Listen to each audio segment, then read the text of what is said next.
රස ජනනී අපනයන කෘෂිකර්ම දෙපාර්තමේන්තුව අපේ රටේ සොබාදහමේ රසවත් නිමැවුම් නැවුම්ව නෙලා ජාතික ගුවන්විදුලියෙන් ඔබට පිරිනමන රස ජනනී.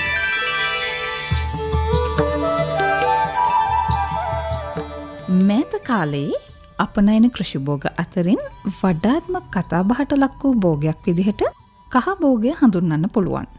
කහ ආනයනයේ සීමා කිරීමටත් දේශීය කහ වගාව ශක්තිමත් කොට කහ වගාවෙන් රට සම්පෝෂිත කිරීමටත් රජයේ තීරණය කිරීමත් සමග බොහෝ දෙනෙක් කහ වගාවට යොමු වුණා. මේ විදිහට කහ වගා කළ වගාකරුවන්ගේ කහ අස්වැන්න නෙළන කාලයයි මේ ලැබෙමින් තියෙන්නේ. ඉතින් බොහෝම වෙහෙස මහන්සියෙන් වගා කළ ඔබේ කහ වගාවේ අස්වැන්න හරි වෙලාවට හරි විදිහට නෙලා ගන්න අවශ්‍ය වෙනවා වගේම නෙලාගත්ත අස්වැන්න ගුණාත්මකව සකස් කිරීම ගැන ඔබ මේ කාලේ දැනුම්මත් විය යුතු වෙනවා. මේ නිසා කහ අස්වැන්න නෙලීමේදී හා සකස් කිරීමේදී විශේෂයෙන් සැලකිලිමත් විය යුතු කරුණු පිළිබඳව රසජනනී තුලින් අපි සාකච්ඡා කිරීමට සූදානම්.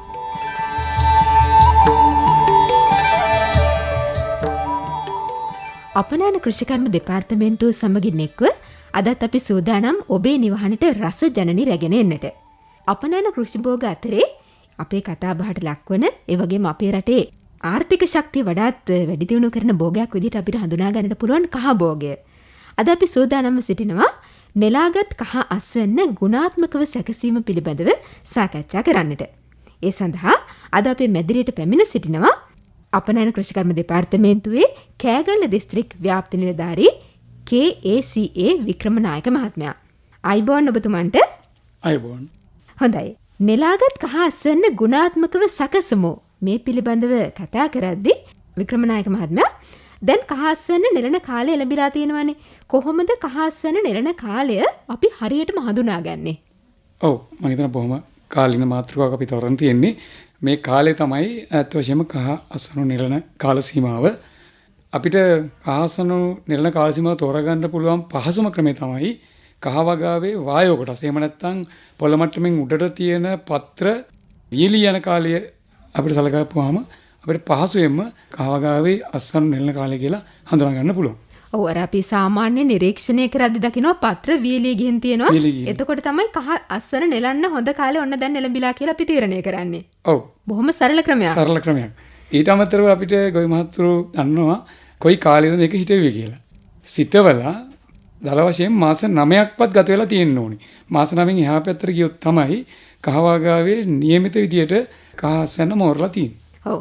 ඔබට අවබෝධයක් තියෙන්න ඕනේ කුමන කාල සීමාවෙද කහ හිටෙව්වේ අවම වශයෙන් මාස 9ක්වත් ගත වෙලා තිබිය යුතුයි කියන එක. ඊට පස්සේ අපිට කහ අස්වැන්න නෙලා ගැනීම අවස්ථාව උදා වෙනවා. හොඳයි. ඒ වගේම නිසි කාලෙදී කහ අස්වැන්න නෙලීම ඉතාම වැදගත්. ඇතැම් දෙනෙක් කහවල මිල තීරණය කරලා ඒ අනුව අස්වැන්න නෙලන්න ඕනේ කාලේ තීරණය කරනවා. නමුත් එහෙමද ඇත්තටම කහ අස්වැන්න නෙලා ගත යුත්තේ? නෑ. ඒත් වශයෙන්ම ඒක වගාකරුවන් වශයෙන් අපිට ඉතාම පාඩුදායක කාර්යයක් නොමේරු කහ අස්වැන්න නෙලීම. ඒකට හේතුව තමයි අපි හිතමු බීජ කහ වශයෙන් අපේ කහ අස්වැන්න කාටරි ලබා දෙන්න බලාපොරොත්තු වෙනවා කියලා.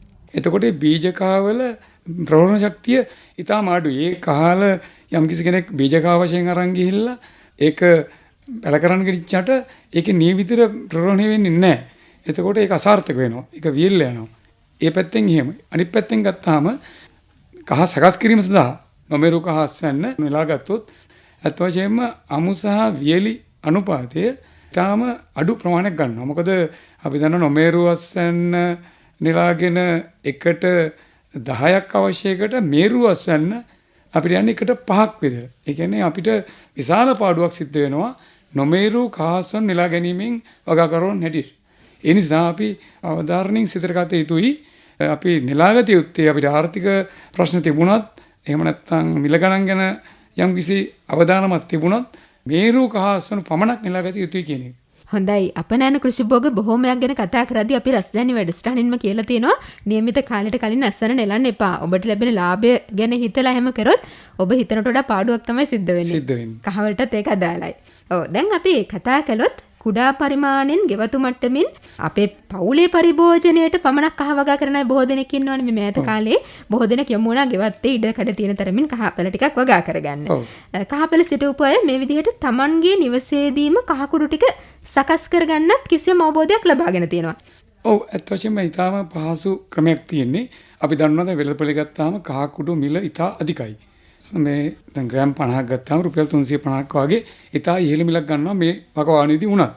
ඉතින් අපිට ඉතා පහසුවෙන් පිරිසිදුව අපේ නිවසේදී අපිට නිවසේ පාරිභෝජනයට අවශ්‍ය කහකුඩු ටික සකස් කරගන්න පුළුවන්.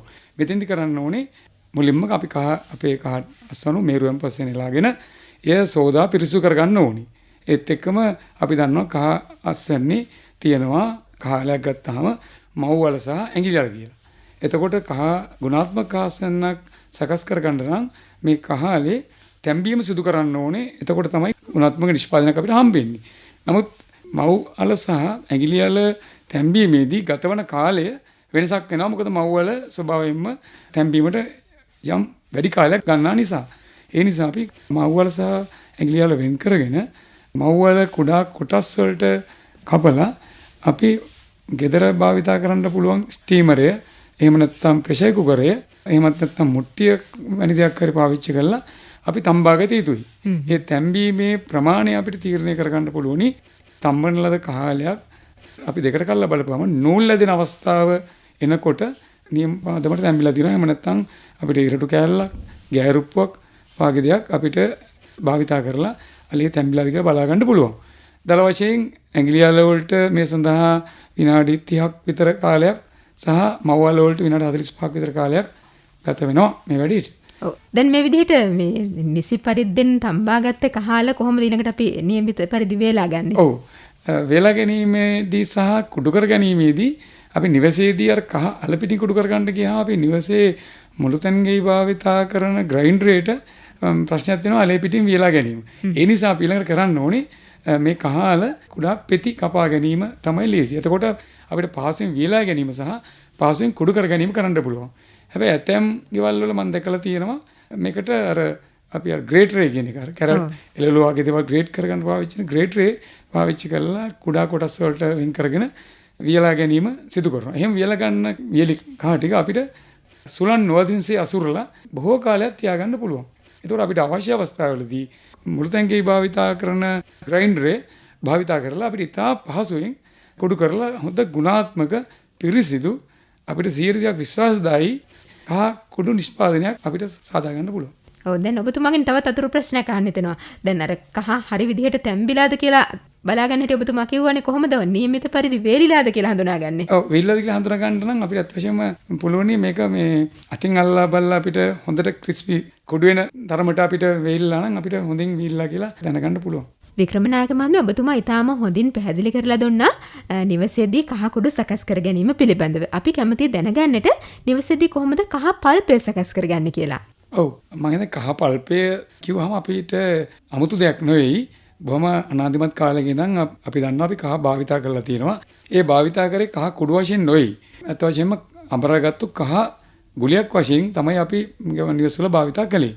එතකොට මේකම තමයි අපි මෙතෙන්දි පල්පේ වශයෙන් සකස් කරගන්නේ. මෙහිදී අර කලින් කිව්වා වගේම අපි නෙලාගත්තු කහස් වෙන්න අපි සෝදලා ඒත් එක්කම තම්බලා ඒ පියවරන් දෙකෙන් පස්සේ මුළුතැන්ගේ භාවිතා කරන ග්‍රයින්ඩරේ පාවිච්චි කරලා අපිට කුඩු කරගෙන පල්පයක් වශයෙන් සකස් කරගන්න පුළුවන්. මේකට මුළුතැන්ගේ භාවිතා කරන දියලුණු එකතු කරලා අවශ්‍ය ප්‍රමාණයට අපිට කල් තබා ගැනීමේ හැකියාව තියෙනවා. මේක ශීතකරණයක තියලා බොහෝ දිනක් භාවිතා කරන්න පුළුවන් පහසුවෙන්. හොඳයි. සාමාන්‍ය පවුලක දෛනික පරිභෝජනයේට විශාල වශයෙන් කහකුඩු හෝ කහ පල්ප් එකක් සකස් කරගන්නේ නැහැනේ. ඒ අවශ්‍ය ප්‍රමාණයට තමයි සකස් කරලා තියාගන්නේ. එතකොට අපි නෙලාගත්ත කහ අස්වැන්න නිසි ආකාරයෙන් කල් තබා ගැනීම සඳහා සුදුසු ක්‍රමවේදයක් ගැන අපිට කිසියම් අවබෝධයක් තියෙන්නට අවශ්‍යයි. නැත්නම් අර සකස් කරගත්ත කහ කුඩු හෝ කහ පල්ප් එක දීර්ඝ කාලයක් තියාගන්න හැකියාවක් නැහැ. කොහොමද අපි කල් තබා ගන්නේ? වියලනද කහ අපිට බොහෝ කාලයක් තියාගන්න පුළුවන්. මේක වියලනද කහ කිව්වම අපි දන්නවා කහ අලපිටින් වියලීම සහ වෙති කපා වියලනද කහ අපිට සෑහෙන කාලයක් තියාගන්න පුළුවන්. නමුත් ඒ වගේම ඒක කුඩු කරලා තියාගත්තම කහ කුඩු වුණත් අපිට සෑහෙන කාලයක් තියාගන්න පුළුවන්. මොකද ඒකේ ජලය අවම ප්‍රමාණයක් තියෙන නිසා. නමුත් කහ පල්පය අපිට කල් තබා ගැනීම රසායනික ද්‍රව්‍ය එකතු කරලා නැති නිසා අපි ගෘහස්ත මට්ටමේදී අපිට බොහොම කාලයක් එක තියාගන්න බෑ. ඒක අපි ජලයේ මිශ්‍රිත නිසා ජලයේ යම් ප්‍රමාණයක් අඩංගු නිසා ඒක කෙටි කාලයක් අපිට ශීතකරණයේ තියලා තියාගන්න පුළුවන්. අර වියලනද කහත් අපිට සුලන් නොවදිනසේ කුඩා පරිමාණ නම් බෝතලයක ඇසිරීම හෝ පොලි ප්‍රොපිලින් මල්ලක අසුරලා අපිට සුලන් නොවදිනසේ ගබඩා කරලා තියාගන්න එක තමයි අපි කළ යුත්තේ. හොඳයි මේ ආකාරයට ආරක්ෂිතව ගබඩා කිරීම ඉතාම වැදගත් දෙයක්. මොකද අර කහවල ගුණාත්මක භාවය අපි එකසේම ආරක්ෂා කරගන්නට අවශ්‍ය නිසා. වික්‍රමනායක මම දැන් මේ කහවලට හොඳ මිලක් බලාපොරොත්තුෙන් ටිකක් වැඩිපුර කහ වගා කරපු අපේ වගාකරුවන් විශාල පිරිසක් ඉන්නෝනේ අපේ රටේ මේ කාල සීමාවෙදී. මේ වෙනකොට එයයි මුහුණ දෙන ගැටලුවක් තමයි කහවලට ලැබෙන මිල ප්‍රමාණවත් නැහැ කියන එක. ඒ හින්දා නැවත කහ වගා කරන්න ඕන තරමක් දුරට අධෛර්යමත් වෙලා තියෙනවා. දැන් මේ වගේ තත්වයක ඉන්න ගොවි මහත්තුරුන්ට අපේ වගාකරුවන්ට මොන වගේ පණිවිඩයක්ද ඔබතුමා ලබා දෙන්නේ? ඔව්. ඒත් වශයෙන් අපි දන්නවා කහ කියන්නේ වාර්ෂික භෝගයක්. එතකොට වර්ෂයේ එකම කාල සීමාවෙත් තමයි මේකේ අපිට අස්වනු ලැබෙන්නේ අපේ ලංකාවේ බොහෝ ප්‍රදේශවල. වේල කලාපයේ මහකන්නේදී වගා කරන ගොවීන් හැර අනික සියලු දෙනාටම මේ අපි දැන් මේ කතා කරන ජනවාරි අප්‍රේල් අතර කාල සීමාවේ තමයි අපිට අස්වනු ලැබෙන්නේ. ඉතින් මෙතෙන්දී අපි දන්නවා ඕනේ භෝගික අස්වනු ලැබෙන කාල සීමාවේදී ඒකේ මිල අඩුවීමක් සිද්ධ වෙනවා. ඉතින් මෙතෙන්දී අපි කළ යුතු කාරණේ තමයි මෙම කාල සීමාවේදී අපිට කරන්න පුළුවන් මේ ඉදිරියේදී අපිට ලැබෙන්නේ අපිට කහ සිටුවීමේ කාලය. එතකොට මේදී අපිට අවශ්‍ය වෙනවා බීජ කහ වශයෙන් අපිට කහ ලබා ගැනීමට අපි වගාකරුවන් උනන්දු වෙනවා සිටුවීම සඳහා. එතකොට ඒ කාල සීමාවේදී අපි දැකලා තියෙනවා අත්දැකීමෙන් දන්නවා බීජ කහ සඳහා බීජ ඉල්ලුම ඇති වෙන අවස්ථාවේදී කහවල මිල වැඩිවීමක් નિરાයසයෙන්ම සිද්ධ වෙනවා. එතකොට අපිට කරන්න පුළුවනි අපේ ශේස්ත්‍රයේම නොගලවා කහ ටික යම් කාල සීමාවක් තියාගෙන යන්න පුළුවනි. ඒත් එක්කම මේරු කහ ගලවලා අපිට 10 සහ කහ සාමාන්‍යයෙන් අඟල් 3ක 4ක 10 තට්ටුවක් බිම අතුරලා ඒ වගේම අඟල් 3-4ක කහ තට්ටුවක් ඇසිරීම නැවත 10 තට්ටුවක් නැවත කහ තට්ටුවක් වශයෙන් ස්තර වශයෙන් අපිට කහ ටික අසුරලා වාතාශ්‍රයේ තියෙන සිසිල් විශේෂයෙන් නොතෙමෙන ස්ථානික අපි කහ ටික අසුරගත්තොත් අපිට බීජ කහ වශයෙන් ඉහළ මිලක් ලබා ගැනීමට අපිට අපේ කහ ටික තියාගැනීමේ අවස්ථාව තියෙනවා. පරිභෝජනය සඳහා අපිට කළ යුතු හොඳම දේ තමයි අර අපි ඉස්සෙල්ලා කිව්වා වගේ කහ ටික සෝදලා තම්බලා වියලීම සිදු කරලා අපි සුලන් නොවදින්සේ නිසි ලෙස ගබඩා කර තබා ගැනීමනොත් අපිට කහ අස්වැන්න නොමැති කාලයේදී වෙළඳපොළට නිකුත් කිරීමේ අවස්ථාව තියෙනවා. හොඳයි. අද අපි රසජනනී ගුවන්විදුලි වැඩසටහනින් කතා කරමින් ඉන්නේ නෙලාගත් කහ අස්වැන්න ගුණාත්මකව සකසමු. මේ මාතෘකාව යටතේ ඔබ දැනුම්වත් කරන්නට අද අපිත් එක්ක එකතු වෙලා ඉන්නවා අපනයන කෘෂිකර්ම දෙපාර්තමේන්තුවේ කෑගල්ල දිස්ත්‍රික් ව්‍යාප්ති නිලධාරී KACA වික්‍රමනායක මහත්මයා. වික්‍රමනායක මහත්මයා අපි තරමක වෙලාවක් අහගෙන බොහෝ තොරතුරු කතා කළානේ. අපි මියුරු ගීතයක් අහන්නට දැන් වෙලාව යොදා ගන්නට සූදානම්. කැමති ගීතයක් තියෙනවද ඔබතුමාද රසජනනී වැඩසටහනින් රස විඳින්නට? ඔව් මම කැමතියි අර සුනිල් ඉදිරිසිංහ මහත්මයාගේ සඳකඩ පහනක කියන ගීතයට මම කැමැත්තක් දක්වනවා.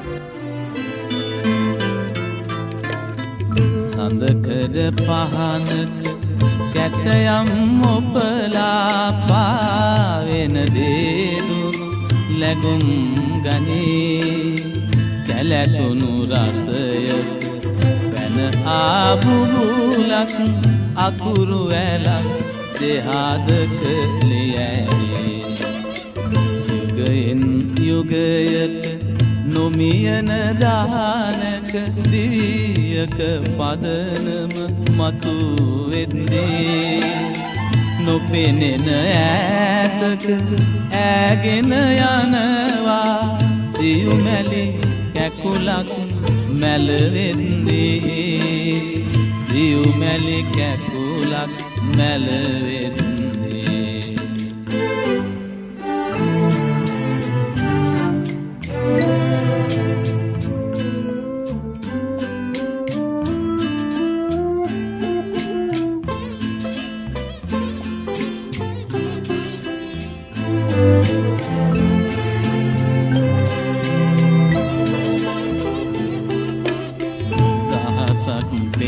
මත රහසක් කුඳුරා තුඩින් තුඩට ගෙන යන බින්දු දව්වක් ඉහළක ගොනු කොට රඳවා පොපියන දෙතොලක් එහි කැන්දෝ අහසක් ගුගුරා කළුවක් වපුරා ඒහා මුහුණු වැහි බින්දු ඇගෙන යද්දී නටඹුන් අතරක තවෙකෙක් ඇවෙත හදරැන්දෝ තවෙකෙක් ඇවෙත හදරැන්දෝ සඳකඩ පහනක කැටයම් ඔපලා පාවෙන දේදුනු ලැගුම් ගනේ කැලැතුණු රසයක පැන ආබුබුලක් අකුරු වැලක් දෙහාදක ලියැවේ යුගයෙන් යුගයට නොමියන දානක දිවියක පදනම මතු වෙද්දී නොපෙනෙන ඈතක ඈගෙන යනවා සියුමැලි කැකුලක් මැලවෙද්දී සියුමැලි කැකුලක් මැලවෙද්දී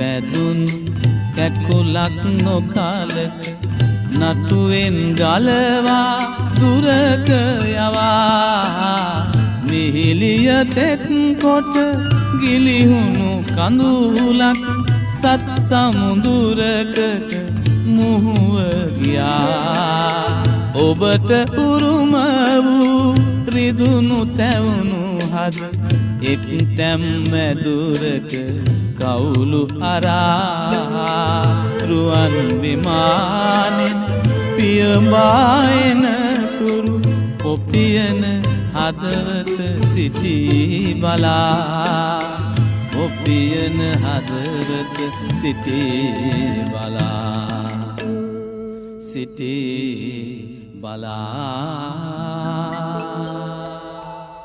හොඳයි අද අපජන්නේ වැඩසටහන සඳහා ආරාධනා කළේ අපනයන කෘෂිකර්ම දෙපාර්තමේන්තුවේ කෑගල්ල දිස්ත්‍රික් ව්‍යාප්ති නිලධාරී KACA වික්‍රමනායක මහත්මයාට අපි අද කතා කරමින් සිටින්නේ නෙලාගත් කහ අස්වැන්න ගුණාත්මකව සකසමු මේ තේමාව යටතේ යම් යම් කරුණු කාරණා කතා කරා වික්‍රමනායක මහත්මයා අපි අර ගෙදර නැත්නම් නිවසේ පරිභෝජනයට කහ සකස් කිරීම ගැන වැඩි අවධානයක් යොමු කළේ කහ අස්වැන්න අපි කල් තබා ගත යුතු ක්‍රම පිළිබඳ විශේෂණ අවධානය යොමු කරන්නට අවශ්‍යයි. විශේෂයෙන් මේ වාණිජ මට්ටමින් කරනවා නම් කල් තබා ගැනීමේ ක්‍රම ගැන වැඩි අවධානයක් යොමු කරන්නට ඕනේ. එතෙන්දී මොකද ඔබතුමාට දෙන්නට තියෙන උපදෙස්? මෙතෙන්දී මම හිතනවා මේ වාණිජ මට්ටමින් වැඩි නිෂ්පාදනයක් එනකොට අපිට කල් තබා ගන්න තියෙන හොඳම ක්‍රමවේදය තමයි නිසි ලෙස සකස් කරලා වියලලා අපි කල් තබා ගැනීම ක්‍රමය තමයි කළ යුත්තේ. මෙතෙන්දිත් අර කලින් කිව්වා වගේ අර පිළිවෙල තමයි අපි අනුගමනය කරන්න ඕනේ. ඒ කියන්නේ කහ අස්වැන්න නෙලා ගැනීම ඊට පස්සේ කහ අස්වැන්න පිරිසිදු කර ගැනීම, නැත්නම් සෝදා ගැනීම. එතකොට ඒ සෝදලා ඊට පස්සේ තම්බා ගැනීම, ඊට පස්සේ පෙති කපලා වියලා ගැනීම හෝ කහ අල වශයෙන් වියලා ගැනීම. එතකොට මෙතෙන්දි මම හිතනවා මහා පරිමාණයෙන් කරන කෙනෙකුට අපිට නිවසේදී වාගේ කරන්න බෑ. මේකට යන්ත්‍ර සූත්‍ර භාවිතා කරන්න සිද්ධ වෙනවා. මෙතෙන් මේ පියවරයන් සියල්ල සඳහා යන්ත්‍ර සූත්‍ර තියෙනවා. ඒ කියන්නේ සෝදා ගැනීම සඳහා යන්ත්‍ර, ඊට පස්සේ හුමලෙන් තම්බා ගැනීම, කෙටි කාලෙකින් තම්බා ගැනීම සඳහා ඕ යන්ත්‍ර, ඒත් එක්කම පෙති කැපීමේ යන්ත්‍ර, වියලා ගැනීමේ යන්ත්‍ර, කුඩු කර ගැනීමේ යන්ත්‍ර වශයෙන් තියෙනවා. එතකොට කහ කුඩු වලට අමතරව පෙති කපලත් අපි වියලා තියාගන්න පුළුවනි. විශේෂයෙන් කහ තෙල් ඒත් එක්කම ඔලිය රිසින් කියන නිෂ්පාදනයන් සඳහා බහුල භාවිතා කරනවා කහ පෙති. එතකොට පෙති වශයෙන් අපිට ඒ වගේ තියාගන්න පුළුවන් නම් ඒ අපනයන සඳහා ඒ නිෂ්පාදනය යොදා ගන්නවා. ඉතින් එතකොට අල වශයෙන්ුත් අපිට වියලා තියාගන්න පුළුවන්. හොඳයි. ඒ විදිහට ඔබට පුළුවන් සුළු හෝ මධ්‍ය පරිමාණයෙන් වාණිජ මට්ටමින් කහ වගාවක් සිදු කරගෙන යද්දී කහ සකස් කිරීම සඳහා ওই ක්‍රමවේද පාවිච්චි කරන්නට හැකියාව තිබෙනවා.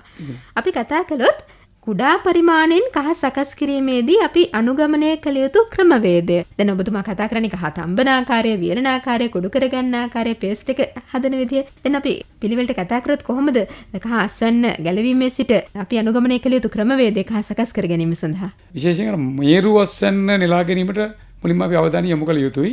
ඊට පස්සේ අපේ අර පියවරයන් ටික අපි අනුගමනය කරන්න සිද්ධ වෙනවා. ඒ කියන්නේ පිරිසිදු කර ගැනීම, හොදා ගැනීම. ඒ පිරිසිදු කිරීම කොහොමද නිසි ආකාරයෙන් සිදු කළ යුත්තේ? ඒක කරනවා නම් අපි කරන්න ඕනේ මේ ඇඟිලිවල සහ මව්වල කියන එක අපි වෙන් කර ගැනීම. කල්ලිවල මහා පරිමාණයේ අර වගේ පිරිසිදුකම යන්ත්‍රයක් භාවිත කරලා පිරිසිදු කළොත් අපිට නිසි විදියට පිරිසිදු කර ගැනීම හැකියාව තියෙනවා. ඊට පස්සේ අපි තැම්බීම කරන්න ඕනේ. තැම්බීමත් අර අපි මුලින් කතා කරා වගේ නියමිත ප්‍රමාණයට තම්බා ගැනීම සිදු කරොත් අපිට හොඳ ගුණාත්මක නිෂ්පාදනයක් ලබා ගන්න පුළුවන් වෙනවා. එතකොට ඒ විදිහට තම්බා ගන්න අපිට අර තැම්බීමේ යන්ත්‍රයක් භාවිත කරන්නත් පුළුවනි. ඊට පස්සේ අපි වියලා ගැනීම පහසුව පිණිස වූ අපසන් නිෂ්පාදකගේ ඉල්ලීම් පරිදි පෙති කැපීම හෝ අල වශයෙන් වියලා ගැනීම සිද්ධ කිරීම කළ යුතු වෙනවා. මෙතින්දි මම හිතන්නේ අපි විශේෂයෙන්ම අල වශයෙන් වියලා ගැනීමේදී වැදගත්ම කාරණය තමයි හැකිලීම වැළැක්වීම පිණිස අඩු උෂ්ණත්වයක වැඩි කාල සීමාවක් කියලීම සිදු කළ යුතුයි. ඒ ගැන අපි විශේෂයෙන් අවධානය යොමු කරන්න ඕනේ. එතකොට අලේ හැකිලීම අඩු වෙලා හොඳ ගුණාත්මක වේලි කහ අලයක් අපිට ලැබෙනවා. ඒත් එක්කම අපි ඊළඟට කරන්න ඕනේ කහ උපදැමීම. එහෙම නැත්නම් පොලිෂ් කිරීම කියන එක. ඒකටත් මහා පරිමාණයෙන් කරන අපිට යන්ත්‍ර තියෙනවා, පොලිෂර්ස් තියෙනවා. ඒ යන්ත්‍රයක් අපිට භාවිත කරන්න පුළුවනි. එහෙම කරලා කහ උපදැමීම සිද්ධ කරන්න ඕනේ. එහෙම කළා ඉවරලා ඊට පස්සේ ඒ විදිහට තියා ගැනීම හෝ කුඩු කර ගැනීම අපිට සිද්ධ කරන්න පුළුවන්. ඒකටත් කුඩු කර ගැනීම සඳහා අපි කවුරුත් දන්නවා කුඩු කර ගැනීම යන්ත්‍ර තියෙනවා. ඒත් එක්කම කැබලි කර ගන්නවා, කැබලි කර ගැනීම යන්ත්‍ර තියෙනවා. ඒවා අපිට භාවිත කරන්න පුළුවන්.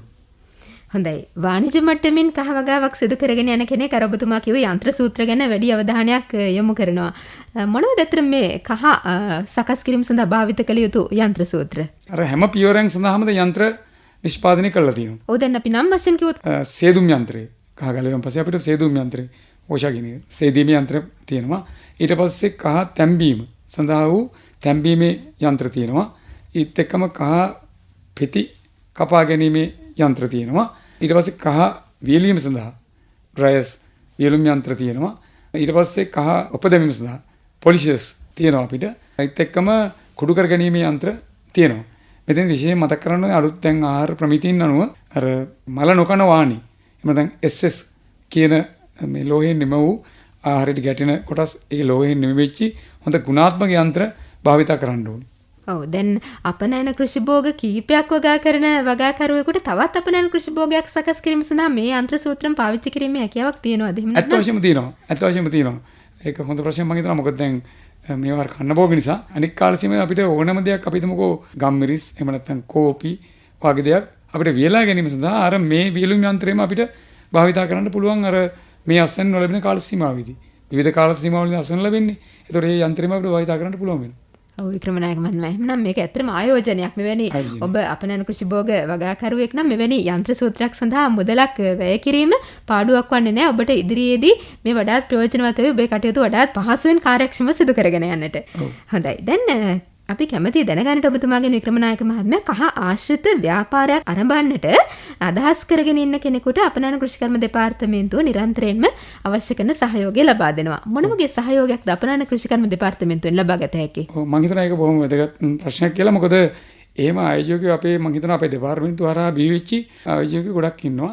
මෙතෙන්දී මම හිතනවා අපනයන කෘෂිකර්ම දෙපාර්තමේන්තුවේ මාතලේ තියෙන පසුඅස්වනු තාක්ෂණ අංශයෙන් මේකට අවශ්‍ය තාක්ෂණික සහයෝගය නිරන්තරයෙන්ම ලබා දෙනවා. මොකද ඒ සම්බන්ධ විශේෂඥ දැනුමක් තියෙන කාර්ය මණ්ඩලයක් එතන ඒ වගේ ආයෝජකයෙකුට උදව් කරන්න තැදී පැහැදී ඉන්න ඕන ලාග.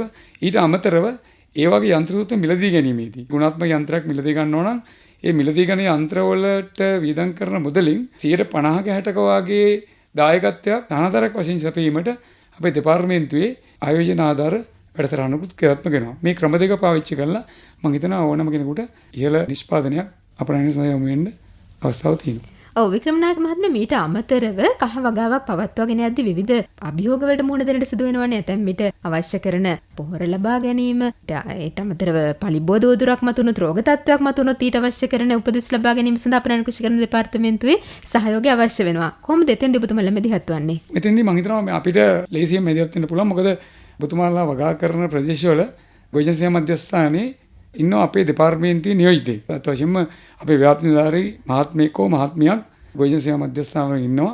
එතකොට වගා කිරීම සඳහා අවශ්‍ය සියලු තාක්ෂණික දැනුම සහයෝගය ඒ මහත්මීන් අතින් ලබා ගන්න පුළුවන්.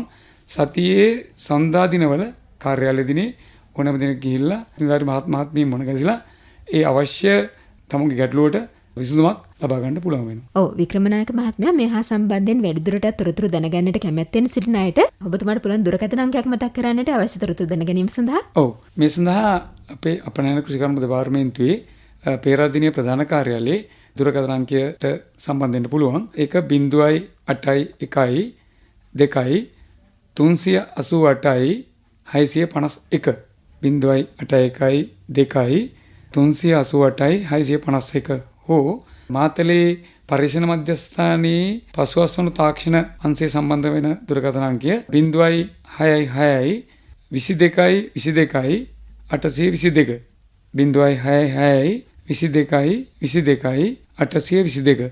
හොඳයි අපි විශ්වාස කරනවා නෙලාගත් කහ අස්වැන්න ගුණාත්මකව සැකසීම පිළිබඳව ඔබට ඉතා හොඳ අවබෝධයක් ලැබෙන්නට ඇති කියලා අද රස ජනනී ගුවන් විදුලි වැඩසටහනින් අපනයන කෘෂිකර්ම දෙපාර්තමේන්තුවත් සමගින් එක්ව අද දවසේ අපි රස ජනනී වැඩසටහනින් මේ හා සම්බන්ධයෙන් අඩහෝරාවකට ආසන්න කාලයක් ඔබ දැනුම්වත් කළේ. ඒ සඳහා අද අපිත් එක්ක එකතු වුණ අපනයන කෘෂිකර්ම දෙපාර්තමේන්තුවේ කෑගල්ල දිස්ත්‍රික් ව්‍යාප්ති නිලධාරී KACA වික්‍රමනායක මහත්මයා. අපි ඔබතුමාට බොහොම ස්තුතිවන්ත වෙනවා අපගේ ආරාධනය පිළිගෙන අද රස ජනනී වැඩසටහනත් සමගින් සම්බන්ධ වීම පිළිබඳව. ඔබතුමාට බෙහෙවින්ම ස්තුතියි.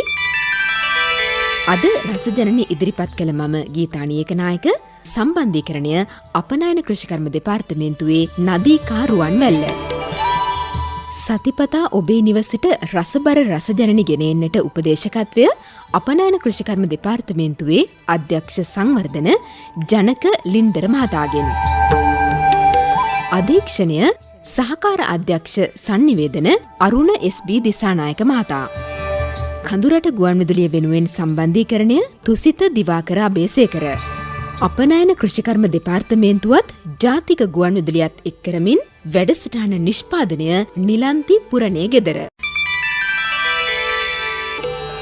රස ජනනී අපනයන කෘෂිකර්ම දෙපාර්තමේන්තුව ශ්‍රී ලංකා ගුවන් විදුලි සංස්ථාවේ වෙළඳ සේවය, රජරට සේවය, රුහුණු සේවය සහ වයිඹ රේඩියෝව තුලින් සෑම සෙනසුරාදාවකම සවස 4:30ටත් කඳුරට සේවයෙන් සෑම සෙනසුරාදාවකම සවස 4ටත් එතෙර කහවණු මෙතිරට ගෙන්වන අපනයන කෘෂි සංවාදය රස ජනනී.